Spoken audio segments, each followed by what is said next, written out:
Kate. Joining us right now to talk about this is Democratic Congressman from California, Eric Swalwell. He's also running for governor there. Thanks for coming in.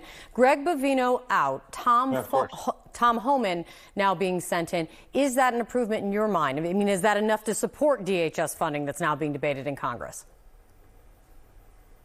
No, and we don't need a change in tone. We need a change in tactics. We need the masks to come off. We need the identification to come out, and we need to focus on violent individuals, not pull women by their hair through our streets, or deport a 6-year-old child battling stage 4 cancer, or chase people through the fields and the factories where they work. This needs a complete overhaul.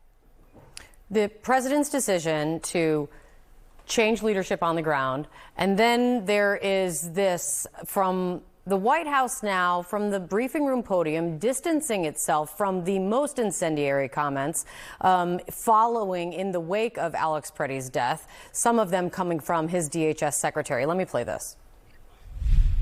Secretary Noem said Alex Pretti committed an act of domestic terrorism. Stephen Miller labeled Pretti a domestic terrorist. Does the president agree with them? Look, as I've said, I have not heard the president characterize Mr. Pretti in that way. Axios Congressman is reporting this, that Trump wants a peace with honor withdrawal from Minnesota that doesn't look like this immigration surge was a loss. What do you think is happening there? Well, it was a loss. It was a loss of a nurse named Pretti and a mom named Good. And the president should now come forward and tell the American people the truth, because his agency is telling us this didn't happen. It's, like the conspiracy theorists who said September 11th was a hologram, or when Trump said January 6th was peaceful, they're saying that Renee Good was turning her steering wheel to the right, or that Alex Pretti had a gun and not a phone. But here's the problem that they have, and this is what the president can fix. You can shove endless lies in our ears, but you can't shove one in our eyes, because we can't forget something we've seen in 4K. And so we need a president to come forward, tell the American people the truth, and rightfully redeem the characters of Pretti and Good. You did not support the DHS funding bill when it was in the House. What changes would be enough, or a start, for you to support funding the agency? Noem, gone. Homan, gone. Miller, gone. Masks off. Identification out. And law-abiding people no longer terrorized. That's what the American people asked for. We were all on board when the president said he's going to focus on the most violent in our communities.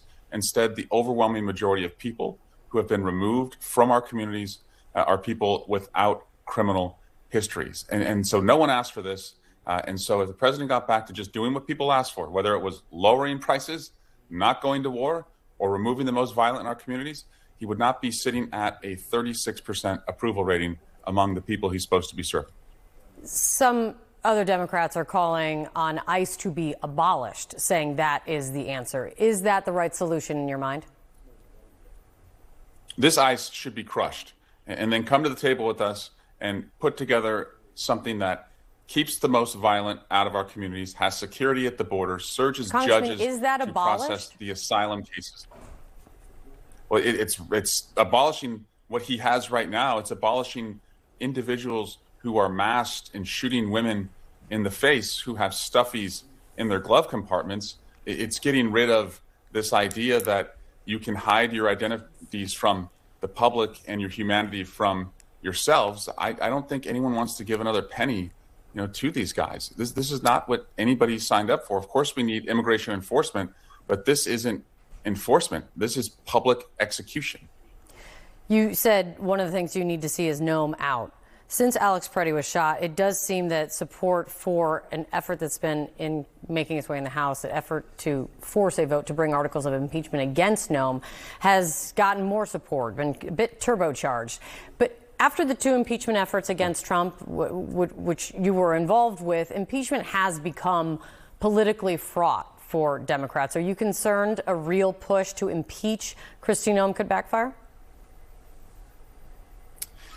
We're not going to just let people be lawless and tell the American people we can't do something about it. And when you publicly execute 2 people within 10 days, there have to be consequences. Of course, when Democrats in the majority were going to impeach the tariffs that the president has put on the American people, we can do it all. But I also call on governors, Kate. Governors have immense powers. And I have said that when I'm governor of California, if you wear a mask in California, you're losing your driver's license. If you have worked for ICE in the past, you are unhireable in our state. That law enforcement will prosecute you for kidnapping, battery, assault, murder on the people in our communities. We have to go on offense as governors. Otherwise, the most vulnerable people in our communities and the people who are protecting them, like Pretti and Good, will continue to be killed.